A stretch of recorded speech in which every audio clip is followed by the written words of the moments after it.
Halo semuanya, jangan lupa ya buat like, komen, dan share videonya. Di video kali ini kita mau sharing tentang penyusunan ramalan penjualan dan anggaran penjualan. Sebelum lanjut ke videonya, yuk kenalan dulu sama kita.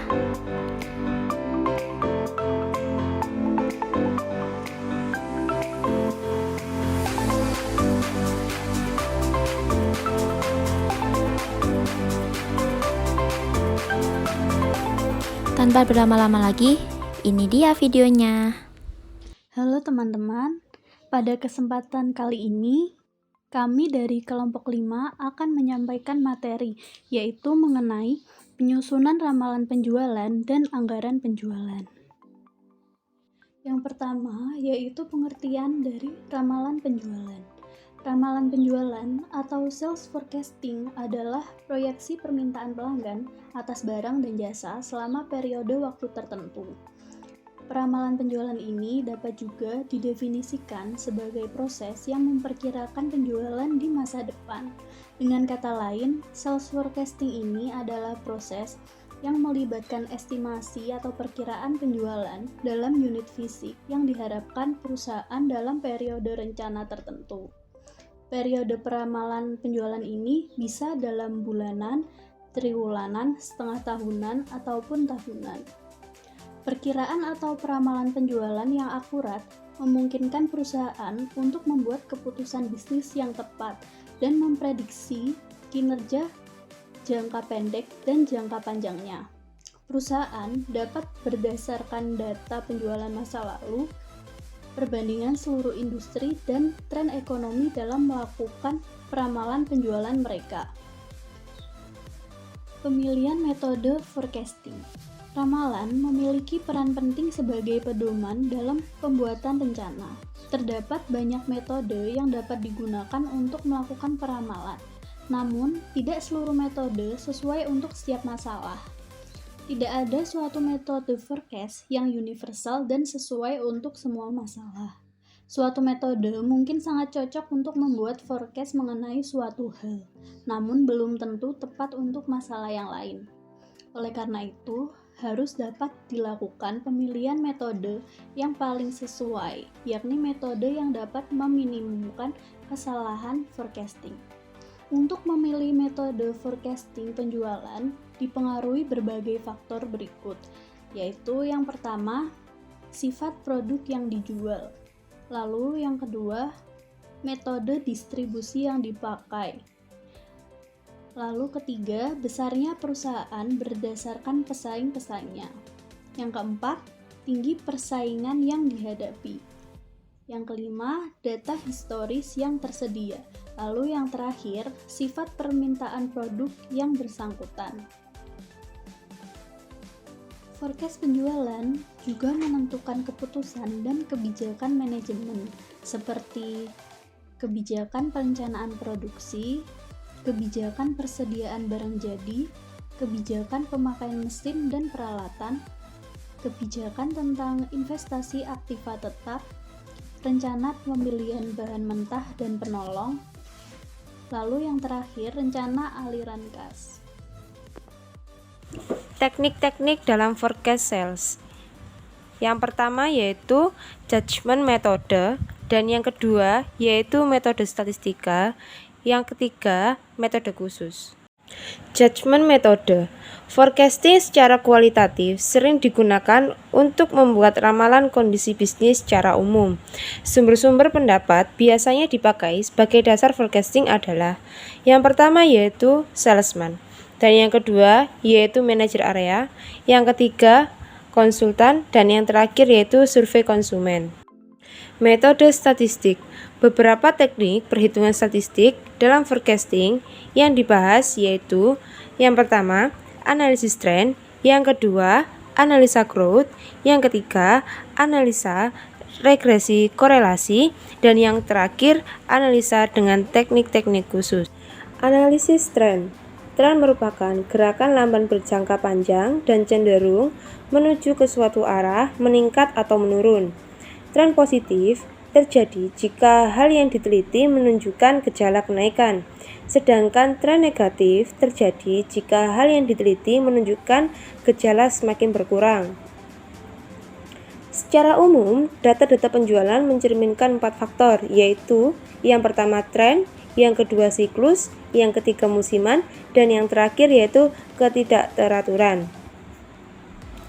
Ada beberapa metode yang dapat digunakan untuk membuat garis tren, yaitu 1. Tren bebas. Penerapan garis tren secara bebas dapat dikatakan sebagai suatu cara penerapan garis tren tanpa menggunakan rumus matematika. Penggambaran secara langsung bisa dilakukan dengan menarik garis lurus di sekitar data-data yang ada. Cara semacam ini sangat praktis dan sederhana, namun mempunyai kelemahan karena konsistensi caranya semacam ini sangatlah kurang. Dan yang kedua yaitu tren setengah rata-rata atau semi-average. Dalam analisis tren ini, unsur subjektivitas mulai dihapuskan karena teknik peramalannya sudah menggunakan perhitungan-perhitungan. Formula yang digunakan yaitu Y sama dengan A plus BX. Yang ketiga yaitu tren matematis. Tren matematis dibagi menjadi dua macam, yaitu analisis tren momen. Formulanya yaitu Y sama dengan A plus BX. Sedangkan yang kedua yaitu analisis tren last square. Metode last square pada dasarnya memiliki sumber formula yang sama dengan metode matematis. Hal ini dibedakan bahwa metode last square menggunakan sigma x sama dengan 0. Formula yang digunakan yaitu Y sama dengan A plus BX. Baik, selanjutnya adalah forecasting atau ramalan perhitungan secara statistik. Yang kedua adalah menggunakan analisis growth.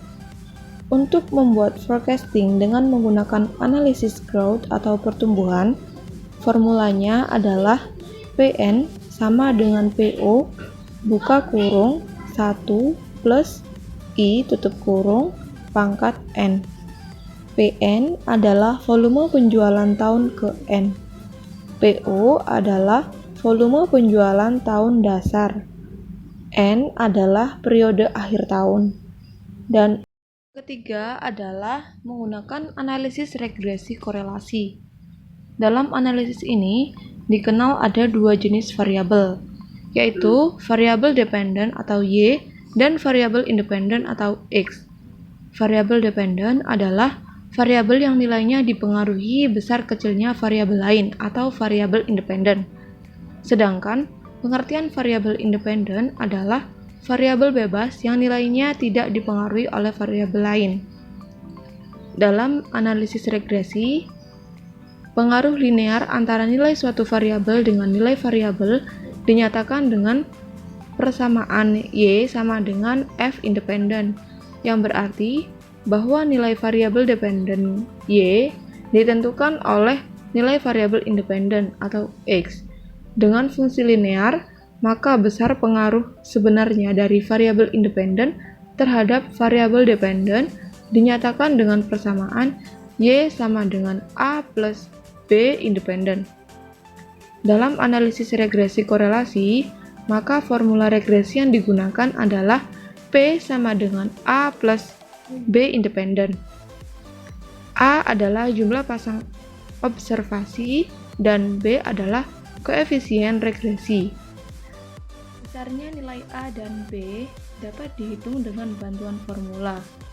Formula B adalah N dikali sigma XY min sigma X dikali sigma Y dibagi N dikali sigma X pangkat 2 min dalam kurung sigma X pangkat 2. Sedangkan formula A adalah dalam kurung sigma Y min B dikali sigma X dibagi N. Korelasi adalah hubungan antara satu variabel dengan variabel yang lain. Analisis ini biasanya digunakan untuk melengkapi analisis regresi, sehingga analisis korelasi berguna untuk menggali hubungan sebab akibat antara beberapa variabel. Sebagai gambaran, perubahan tingkat penjualan tidak hanya ditentukan oleh pola penjualan yang telah terjadi, melainkan juga dipengaruhi oleh faktor-faktor lain. Korelasi dinyatakan dengan antara angka -1 sampai dengan 1 dengan simbol R, yang berarti bahwa besarnya nilai R berada di antara -1 sampai dengan 1. Semakin nilai R ini kriteria nilainya yaitu apabila R sama dengan -1, terdapat hubungan negatif sempurna atau hubungan antar dua variabel kuat dan arah hubungan berkebalikan. Lalu apabila R sama dengan +1, maka terdapat hubungan positif sempurna atau hubungan antara dua variabel kuat dan searah. Apabila R sama dengan 0, maka tidak terdapat hubungan sama sekali.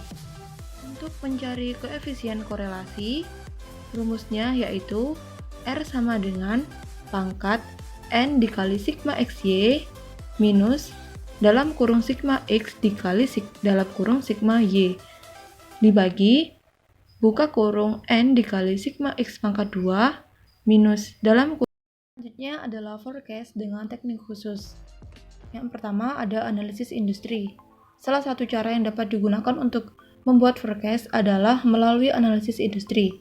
Dalam metode ini, peramalan dilakukan dengan menghubungkan potensi penjualan perusahaan dengan permintaan industri secara umum, baik dalam hal volume penjualan maupun posisi persaingan bisnis. Analisis ini berfokus pada kegiatan memperkirakan market share yang dimiliki perusahaan. Semakin besar market share yang dimiliki, menunjukkan posisi persaingan perusahaan yang lebih kuat dibanding perusahaan lain. Begitu pula sebaliknya. Untuk menghitung besarnya market share, formulanya adalah penjualan perusahaan dibagi penjualan industri dikali 100%. Analisa industri ini meliputi menentukan proyeksi demand industri untuk mengetahui prospek perkembangan industri produk di masa mendatang. Lalu menilai posisi perusahaan dalam industri sejenis yang terukur dengan besarnya market share yang diperoleh perusahaan. Dan yang terakhir, proyeksi posisi perusahaan di masa mendatang melalui perhitungan expected market share. Kedua adalah analisis lini produk atau product line. Analisis lini produk digunakan pada perusahaan-perusahaan yang menghasilkan lebih dari satu macam produk. Masing-masing macam produk tersebut tidak dapat diambil kesamaannya dan harus dibuat forecast secara terpisah. Yang ketiga, ada analisis penggunaan akhir. Analisa ini digunakan pada perusahaan-perusahaan yang memproduksi barang-barang tidak langsung dapat dikonsumsi, melainkan masih memerlukan proses lebih lanjut untuk menjadi produk akhir. Permintaan akan produk ini dipengaruhi secara langsung oleh produk yang berasal dari produk tersebut atau produk akhir yang menggunakannya. Anggaran penjualan. Anggaran penjualan adalah budget yang direncanakan secara lebih terperinci penjualan perusahaan selama periode yang akan datang, yang di dalamnya meliputi rencana tentang jenis atau kualitas barang yang akan dijual, jumlah atau kuantitas, harga barang, waktu penjualan, serta tempat atau daerah penjualannya. Nah, dari definisi di atas, maka dapat disimpulkan bahwa anggaran penjualan merupakan dasar penyusunan anggaran lainnya, dan umumnya disusun terlebih dahulu sebelum menyusun anggaran lainnya. Oleh karena itu, anggaran penjualan sering disebut dengan anggaran kunci. Berhasil tidaknya sebuah perusahaan bergantung pada keberhasilan bagian penjualan dalam meningkatkan penjualannya. Jadi, dalam konsep dasar anggaran penjualan terdapat komponen-komponen pokok dalam anggaran penjualan. Yang pertama, ada penyusunan anggaran. Yang kedua, menyusun tujuan perusahaan. Yang ketiga, menyusun strategi perusahaan, menyusun forecast penjualan. Yang keempat, menyusun anggaran penjualan, anggaran promosi, dan advertensi. Yang kelima, ada anggaran biaya-biaya penjualan. Yang terakhir, ternyata anggaran penjualan punya manfaat nih. Yang pertama, untuk mengurangi ketidakpastian tentang pendapatan di masa yang akan datang. Yang kedua, untuk memasukkan kebijakan dan keputusan manajemen ke dalam proses perencanaan, seperti contoh dalam rencana pemasaran. Yang ketiga, untuk memberikan informasi penting berisi pembentukan elemen lain dari rencana laba yang menyeluruh. Dan yang terakhir, untuk memudahkan pengendalian manajemen. Nah, untuk meningkatkan penjualan dapat dilakukan dengan cara meningkatkan kuantitas barang yang dijual atau menaikkan harga jual per unit barang yang dijual. Bila memungkinkan kedua cara ini bisa ditempuh. Namun jika tidak memungkinkan, cara lain yang dapat ditempuh yaitu menurunkan harga jual per unit untuk meningkatkan kuantitas barang yang dijual. Nah, di sini ada contoh soal. Saat ini perusahaan mampu menjual 1000 unit dengan harga jual per unit Rp10.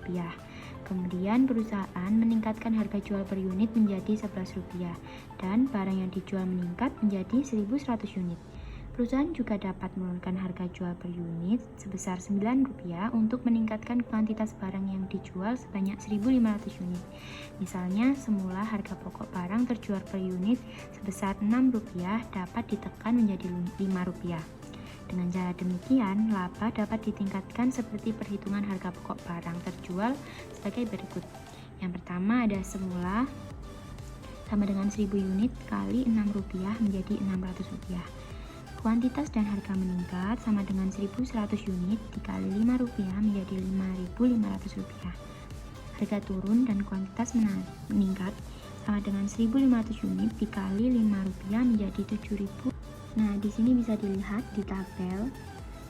Yang pertama, harga semula, kuantitas terjual, dan harga jual per unit 1100 unit dan Rp10 per unit.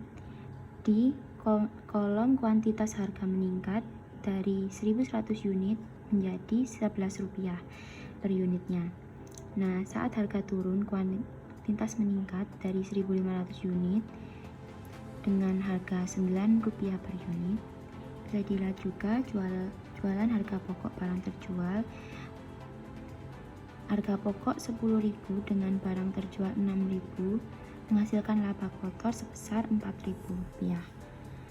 Di kuantitas harga meningkat 12.100, terjual Rp5.500 dan menghasilkan laba kotor sebesar Rp6.600. Nah, untuk harga turun dan kuantitas meningkat dari harga Rp13.500 dengan harga barang terjual Rp7.500 mendapatkan laba sebesar Rp6.000. Nah, di sini bisa dilihat laba yang paling besar yang mana.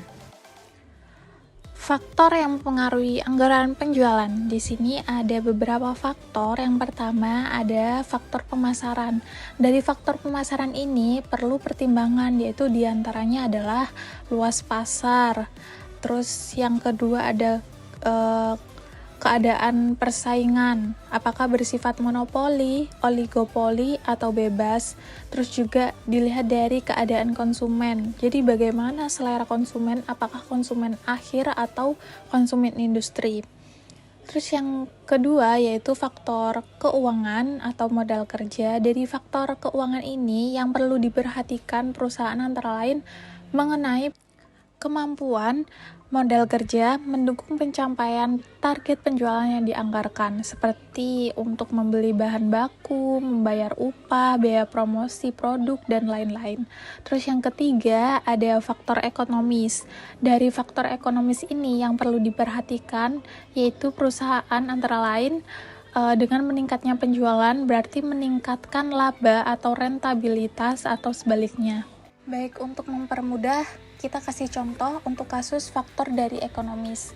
Untuk soalnya, saat ini perusahaan mampu menjual 1000 unit dengan harga jual per unit Rp100, harga pokok per unit Rp80, dan beban usaha sebulan Rp15.000, modal usaha yang diperlukan Rp20.000. Setelah itu, perusahaan ingin meningkatkan penjualan menjadi 1.200 unit, modal usaha jadi meningkat Rp25.000, dan beban usaha meningkat menjadi Rp18.000, harga jual dan harga pokok tidak berubah.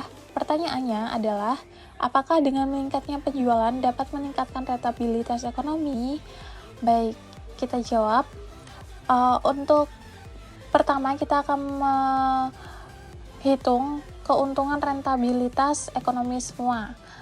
Yang pertama, untuk yang awal, penjualan 1000 unit,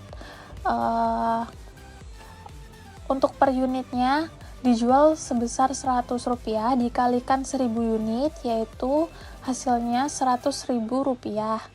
untuk harga pokok barang terjual yaitu 1000 unit dikali 80 rupiah, hasilnya yaitu 80.000. Lalu kita kurangkan hasilnya yaitu 20.000 untuk laba kotornya. Setelah itu kita kurangkan lagi dengan beban usaha yaitu sebesar 15.000. Jadi 20.000 dikurangi 15.000 yaitu untuk laba usahanya menjadi 5.000 rupiah. Jadi jika kita simpulkan untuk rentabilitas ekonomis yaitu 5.000 dibagi dengan 20.000. Untuk hasilnya 25%. Selanjutnya, kita akan menghitung rentabilitas ekonomi setelah jualannya meningkat. Yang pertama yaitu penjualan 1.200 unit, yang tadinya 1.000 unit menjadi 1.200 unit. Untuk harga jualnya tidak berubah, yaitu Rp100, jika dikalikan menjadi 120.000. Untuk harga pokok barang terjual tidak berubah untuk harganya, yaitu sebesar Rp80.